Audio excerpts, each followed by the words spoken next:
Modern soap has come a long way. Not only does it fight grime and keep things hygienic, but it also smells pretty amazing. It can come in a variety of shapes and textures, but how is it made?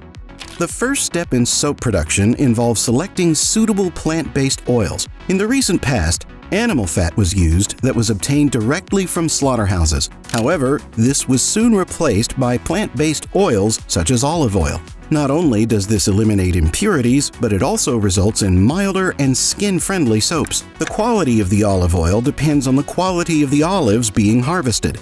Selection of the optimal harvest time along with careful handling is crucial to obtaining a high-quality oil that's sublime in aroma and taste. Olives can be harvested by hand or through mechanical means. Hand harvesting is often preferred for high-quality olive oils, as it minimizes damage to the fruit. After harvesting, the oils are cleaned to remove leaves and other debris. This is usually done using equipment such as vibrating screens. The cleaned olives are then crushed to break down the fruit and release the oil. Traditionally, stone mills were used for this purpose, but modern facilities often use stainless steel crushers or hammer mills. The crushed olives are then subjected to malaxation, a process that involves mixing and kneading the olive paste. This helps in the coalescence of oil droplets into larger droplets, facilitating the extraction of oil. Now that the paste has been primed for extraction, centrifuges are used to separate the oil. The olive paste is spun in a centrifuge, and the centrifugal force separates the oil from the other components, such as water and solids. The extracted olive oil may undergo filtration to remove any remaining impurities or particles. Sodium hydroxide, NaOH, also known as caustic soda, is commonly used as the alkali in soap production. The precise amount is calculated based on the type and quantity of vegetable oil being used. The key chemical reaction in soap making is saponification, which is the process by which fatty acids and oils react with an alkali to produce soap and glycerin. This reaction typically takes place in large stainless steel vessels. The olive oil is heated and the alkali is gradually added while stirring. This process initiates the saponification reaction. The mixture is carefully monitored to ensure an even distribution of heat and alkali. Maintaining a controlled temperature during saponification is crucial for the success of the reaction. The temperature varies depending on the specific vegetable oil being used, but it is typically in the range of 100 to 150 degrees Celsius.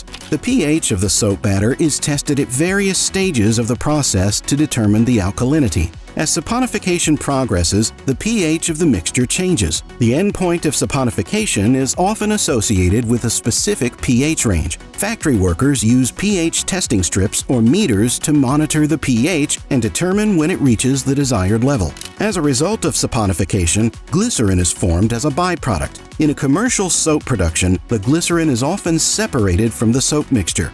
Glycerin is a valuable byproduct and can be used in various other industries, such as cosmetics and pharmaceuticals. After the saponification reaction is complete, the liquid soap is sprayed over a big metal roll. As it passes over the metal, the soap solidifies and a big blade scrapes it off, creating ribbons of soap. The soap ribbons fall into a hopper where an auger moves it along and sends it down a chute. The soap ribbons fall down the chute into a rolling mill, where they're mixed and compressed. Small blades cut up the milled soap into ribbons once again, but this time they're much denser. These denser soap ribbons fall down a hopper into an auger, which throws them into an extruder called a noodle plate that shapes them into soap noodles. The soap noodles are then collected into a bin, which dumps them into a mixer.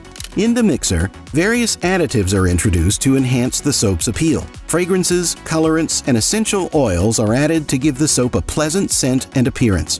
Depending on the intended use of the soap, additional ingredients such as moisturizers, exfoliants, or specialty oils may be incorporated. These ingredients contribute to the soap's specific properties, such as moisturizing or exfoliating capabilities. When the batch is ready, a trap door opens up in the mixer. The blades of the mixer keep turning and nudge the soap out of the door. Then it's forced through another noodle plate. This mixes up the batch a little more. It also helps break down any clumps or uneven texture, resulting in a smoother and more uniform soap. The soap is then extruded or plotted into the desired shape.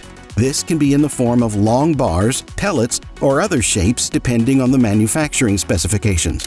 The extruded soap is precision cut into individual bars or pieces. This can be done manually or using automated cutting machines, ensuring uniformity in size and shape. The cut soap bars are then left to dry. This can be done in open air or in specialized drying rooms. Drying is essential to remove excess moisture, solidify the soap, and improve its hardness. Once the soap bars are dried and hardened, they undergo stamping. Stamping involves pressing the soap with a die or mold to imprint the brand name, logo, or other identifying marks. The final step in the soap making process is packaging. The soap bars are packaged in various ways, including boxes, wrappers, or plastic wrapping. Packaging is designed not only for protection, but also for marketing and presentation. Throughout the entire soap making process, quality control measures are implemented. This includes testing the pH of the soap, ensuring that it meets safety and regulatory standards, and conducting sensory evaluations for fragrance and texture. Moreover, because soap production generates byproducts such as excess alkali and impurities, proper waste management practices are crucial to minimize environmental impact. This includes recycling, treatment, or safe disposal of byproducts. That was all about the journey of soap, from olives on a tree branch to the product that occupies your bathroom shelves. If you want to know how toilet paper is made, check out this video.